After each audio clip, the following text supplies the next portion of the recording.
Porque o que é esse cérebro reptiliano, né? Que as pessoas, inclusive, você falou do neuromarketing e tudo, levam para é seu cérebro reptiliano que está respondendo por você. Calma aí, né? Então a gente tem que ter muito cuidado com tudo quando a gente comenta. E essa, digamos assim, quando Paul MacLean cunha isso em camadas ou áreas evolutivamente, ele vai dizer que o cérebro reptiliano talvez não seja exatamente porque brain não é exatamente cérebro. E aí a gente tem que ter cuidado, que existe essa parte que é a parte do tronco cerebral. Isso. Que ele chamou de complexo R, que é o complexo reptiliano. E aí depois o sistema límbico e depois o chamado neocórtex. Que acabou se colocando ali como... Porque a gente chama tudo cérebro. Sim, porque fica mais fácil. Porém, nós temos o encéfalo. E aí eu entendo que essas diferentes partes, o cérebro mesmo é composto pelos hemisférios cerebrais. Só que se popularizou de chamar. Então, se nós chamássemos de fato e de verdade, nós teríamos que chamar encéfalo reptiliano. Entendi. E isso, claro, isso vem de tradução, vem todo, e é muito mais difundido. Quando eu comecei a estudar isso, era exatamente esse modelo do cérebro trino. Entendi. Com certeza, era esse modelo. Eu acho que o cuidado hoje é porque, por esses avanços que a gente vinha falando, temos que ter esse cuidado de entender, olha, peraí, de fato, assim, vamos entender, esse é uma parte especial, porque você tem ali, né, as questões respiratórias, né? Essa coisa do que você vai entender como funções vitais, né?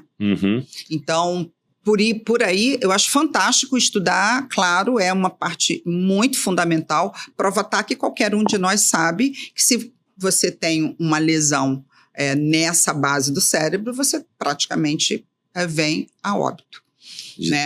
Diferentemente que se você tem, como a gente também vê aí na literatura, alguns acidentes de pessoas que têm lesões no córtex pré-frontal, num dos lados, não sofre essa questão de perda de visão ou perdas motoras sérias, mas pode causar problemas no comportamento, por exemplo. Meu pai, ele já faleceu e ele teve problema de pressão no cérebro. E depois a gente viu a ressonância, ele tinha várias áreas apagadas e ele foi muito engraçado não, mas interessante. Né? Ele foi desligando coisa, né? Ele foi desligando, ele não sentia dor. A gente brincava, apertava a perna dele, não sente ele falou, não estava doendo. Foi tendo... O que a gente não percebeu, um dos primeiros sintomas, e que hoje a gente vê que ele lia muito, parou de ler. Mas ele ficou quieto. Daí, depois a gente foi ver que ele não estava conseguindo ler.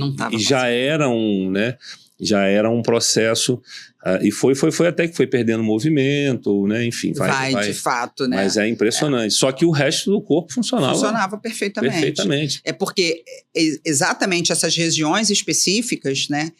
Que você vai precisar entender, a gente pode até depois falar um pouco mais sobre isso em outro momento, mas sim, existem regiões específicas que aí passa para patologias, para outras questões. Mas se você coloca em termos da nossa emocionalidade, o tempo inteiro que a gente está vivendo emoções, sentindo, experienciando, é que vai fazer aí essa nossa modificação. Como é que eu entendo a vida, né? E aí a gente lá dentro das terapias cognitivas, a gente sempre olha o sujeito para como ele, de fato, olha para si, como eu me vejo, como eu me entendo, como eu entendo o outro e como eu vejo, como eu entendo o mundo. Sim. E isso é particular também. Interessante. E as minhas emoções, elas vão perpassar por tudo isso o tempo inteiro. Como é que eu olho para mim e me vejo aquilo que você estava falando, né? Quem sou eu, né? Esse quem sou eu, será que eu de fato entendo, sei quem sou eu? Verdade.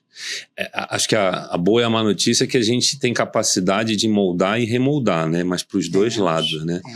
Eu ia te fazer duas perguntas. Uma, vou voltar antes, a gente acabou falando bastante da parte de psicologia e tal, e da parte biológica, como é que você vê que isso influencia? Não sei, biologia, não sei se eu estou falando certo, mas eu estou falando às vezes de cuidar da sua saúde, alimentação, ou coisas que podem... isso também influencia, né? O tempo inteiro.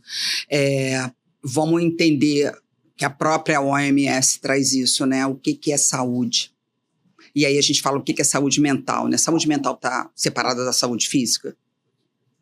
Não. Não. É cada vez mais... Saúde mental, saúde física, elas estão intricadas porque o conceito de saúde, ele vai, obviamente, entender essa questão da alimentação, obviamente, do modo de vida, de como você leva a sua vida, do sono, Sim. a qualidade do seu sono e a qualidade das suas relações. Sim. Isso é fundamental. Nós chegamos até aqui porque nós nos relacionamos em grupos. Poderíamos ter sido dizimados, Verdade. Mas nós em grupos chegamos até aqui por esse nosso vínculo. É um grande quebra-cabeça, né? São pequenos detalhes que conectam Com certeza. todos. O que é essa nossa biologia? Somos, como é realmente difundido, somos seres biopsicossociais e espirituais, já cunhado pela Organização Mundial de Saúde. Somos. Por quê? Porque essa nossa complexidade, e complexidade porque é um sistema complexo, o cérebro é um sistema complexo, né? Essa complexidade é que nos faz humanos únicos. Verdade. E então, realmente, então, como eu vivo, como eu tô... E aí, quando a gente fala de autoconhecimento, tem muito a ver com isso, né? Assim, entender as minhas emoções. Entender as minhas emoções nesse contexto aqui, ou no contexto da minha história de vida?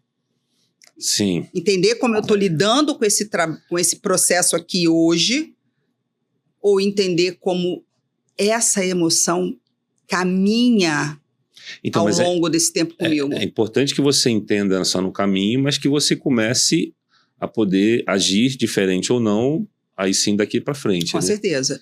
E eu gosto muito disso, porque na verdade eu falo muito o seguinte, né? Aí eu tenho um lado meu estoico até, né? Que eu gosto, eu sigo algumas coisas que eu posso alterar o que é minha responsabilidade, eu não consigo alterar o que é de fora.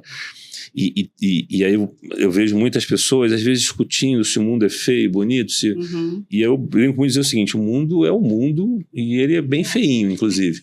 É isso aí. Agora, você vai decidir o que você vai capturar e como você vai capturar. Que isso é o que você pode... digamos, comandar, cuidar ou resolver, né?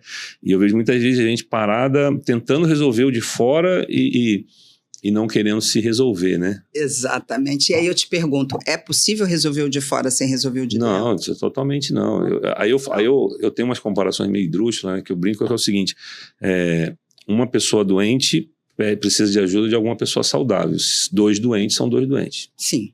Né? Sim. E a outra que para mim quando a pessoa não entende, eu falo, então vou fazer outra. Imagina que você está na beira de um precipício, está agarrado lá. Você quer que chegue uma pessoa que olhe para você e fale, tadinho, eu tô aqui sentindo, sofrendo por você também. Ou você quer que alguém que olhe para você, estenda o braço e fala, vem que eu te seguro.